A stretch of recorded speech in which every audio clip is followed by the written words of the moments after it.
அத்தை, நான் ஒரு 5 நாள் எங்கள் அம்மா வீட்டுக்கு போயிட்டு வரட்ட மாட்டேன். என்னம்மா வாயை அசைக்கிற மாதிரி இருக்கு, எதுவுமே கேட்கல நீ பேசுறது? அத்தை, எங்கள் அம்மா வீட்டுக்கு ஒரு 5 நாள் போயிட்டு வரேன்னு சொன்னேன். என்னம்மா நிஜமாவே ஒன்றுமே கேட்க மாட்டேங்குது? அத்தை, ஏன் தான் இப்படி பண்ணுறீங்க? அப்போ நான் சொன்ன நீ நம்ப மாட்டேன். சரி வா, வந்து நீ இந்த சேரில் உட்காந்து பாரு, நான் உனக்கு சொல்கிறேன், உனக்கு கேட்குதான்னு பாரு. என் பொண்ணும் மாப்பிள்ளையும் நாளைக்கு ஊர்லேருந்து வராங்க.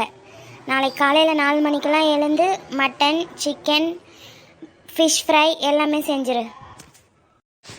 என்னத்த என்ன கேட்கல? நாளைக்கு 4 மணிக்கு எழுன்னு சொன்னேன். நீங்கள் சொன்னது தான் கரெக்டுத்த. இந்த சேரில் உட்காந்து ஒன்றுமே கேட்க மாட்டேங்குது.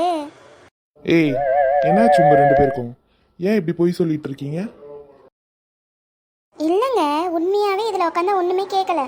நீங்கள் வேணால் வந்து உட்காந்து பாருங்களேன், நான் உங்ககிட்ட ஒன்று கேட்குறேன். ஆ, நான் உட்காடுறேன். நான் உண்மையை தான் சொல்வேன் பா.